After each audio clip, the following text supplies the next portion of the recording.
Well, I've news for you. It's all right. You're just worried I'm quicker than you. Down the inside, contact!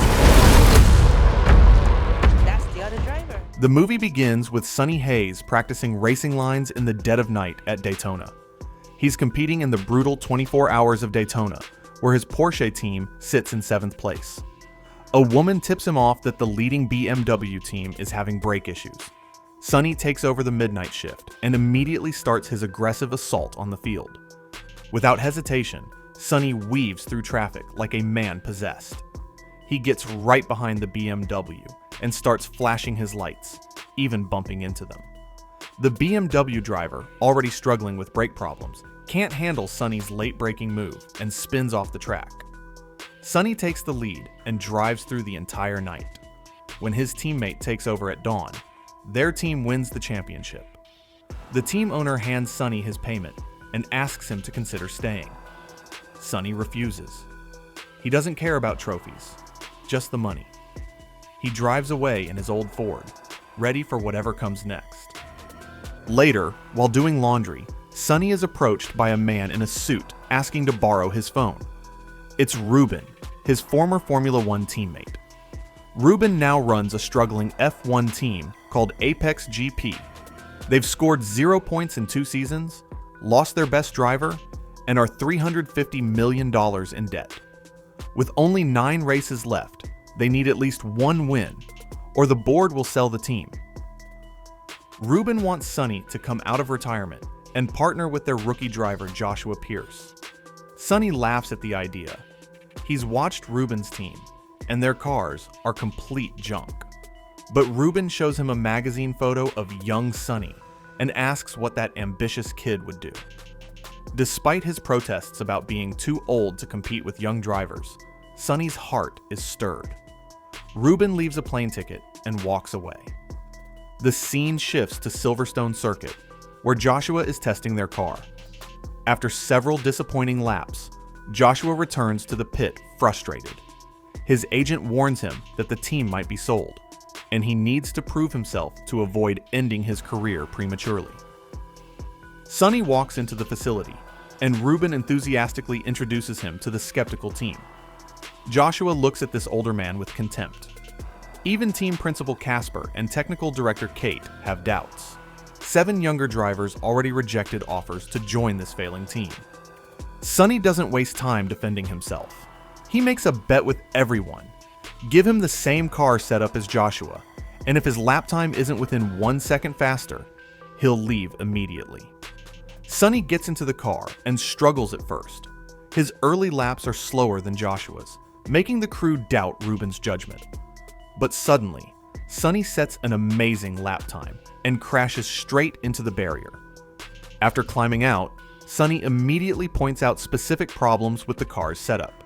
His lap time was actually 500 milliseconds faster than the benchmark. This convinces everyone he belongs on the team. Meanwhile, Joshua goes home to complain to his mother about his situation. The team is struggling, other seats are filled, and now some old guy has joined. His mother advises him to focus on himself and keep his head down. The next day, Sonny and Joshua attend a press conference announcing Sonny's return to F1. The media remains skeptical about this team that has never scored points and is about to be sold. They question Sonny's troubled history since his 1993 Spanish Grand Prix accident that ended his career early. After a failed comeback 10 years later, his life spiraled into multiple divorces, gambling addiction, and bankruptcy.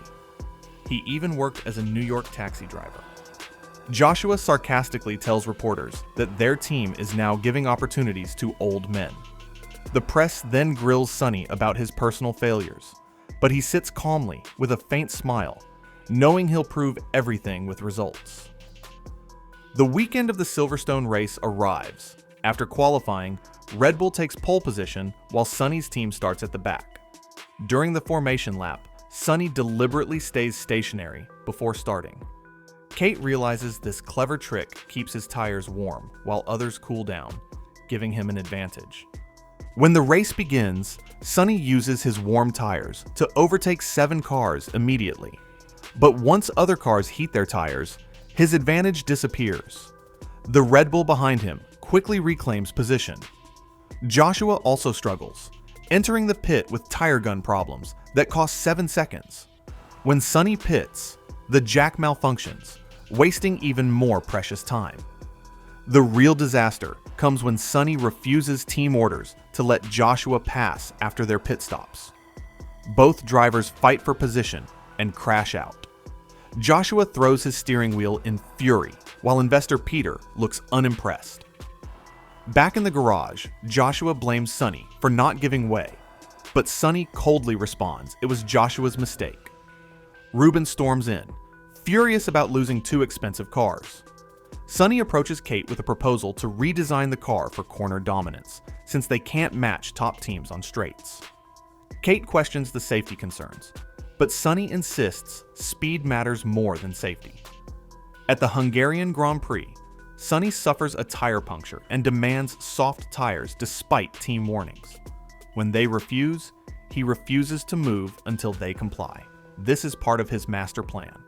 He deliberately crashes 3 times to trigger safety cars, each helping Joshua climb positions until he scores the team's first championship point.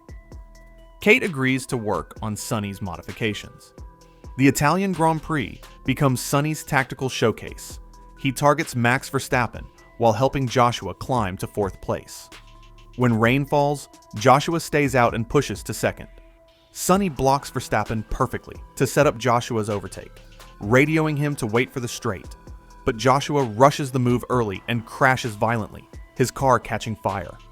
Sonny stops his race to pull Joshua from the wreckage. Joshua's mother blames Sonny for the accident, while media accusations follow.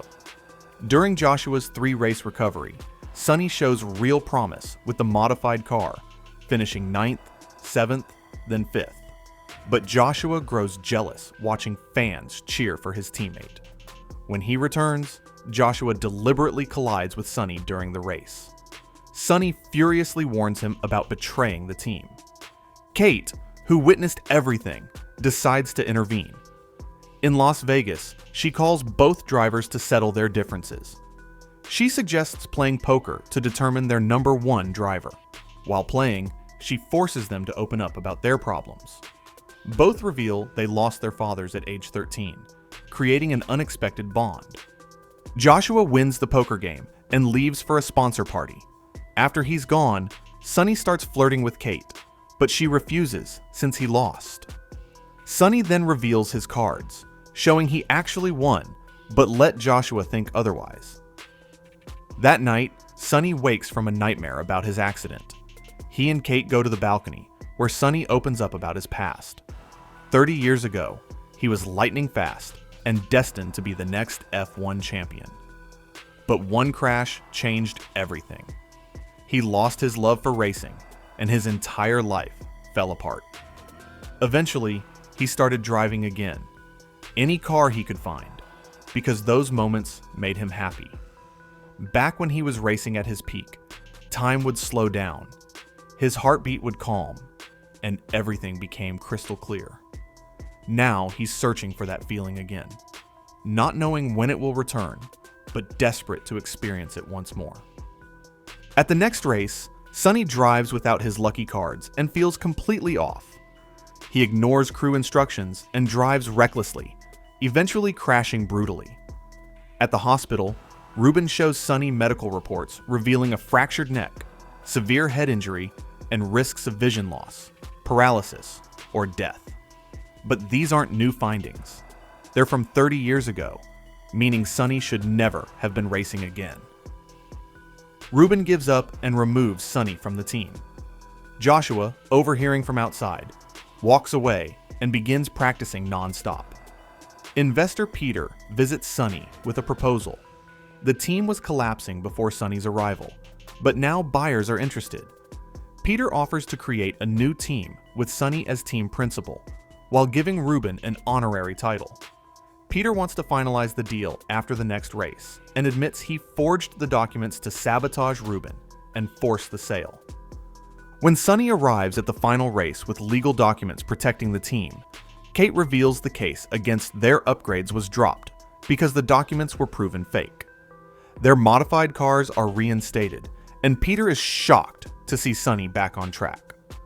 The race begins with Joshua in first place and Sonny in fourth. During the race, Sonny feels pain in his body, but ignores it. His job is slowing down race leaders so Joshua can win. Without changing tires, Joshua climbs to first, but is eventually overtaken by Verstappen and Leclerc. Sonny slows down a Ferrari to help Joshua regain position. Now they're running third and fourth, with Joshua jumping back to first when others pit. All Joshua needs is to hold the lead, but his older tires make him vulnerable. Then George Russell collides with Sonny, causing a red flag that stops the race. This miracle gives both cars fresh tires and a chance to fight for victory. After review, Sonny receives no penalty for the incident.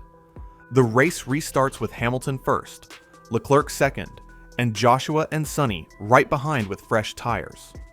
Sonny helps Joshua pass Leclerc, leaving only Hamilton between them and victory. To get past the Mercedes, one driver must sacrifice himself, and Sonny chooses to do it.